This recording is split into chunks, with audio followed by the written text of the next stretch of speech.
Nakakaloka naman na hindi pa rin tapos ang intriga kay Moira de la Torre at ngayon ay kumakalat namang inalis na raw ito sa ASAP 30.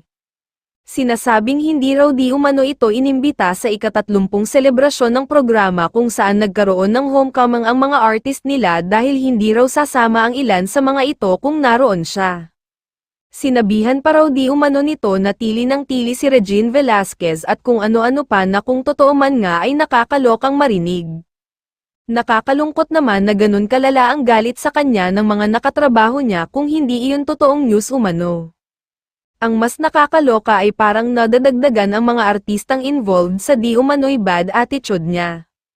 Pati ang misis ni Ogie Alcacid ay nadamay pa sa paninira di umano niya nito. Sarami ng loyal supporters ni Asia's Songbird, talagang binanatan siya ng mga ito kahit wala pang proof. Lumalabas kasing mukhang meron siyang kaibigan na nag-isplok ng mga sinabi ng singer at ikinalat sa mga taong involved. Itinanggi niya kamakailan ang pagbato sa kanya ng bote ng mineral water at pag-iyak niya habang nasa isang mall show siya pero wala siyang binanggit tungkol sa ibang mga paratang sa kanya.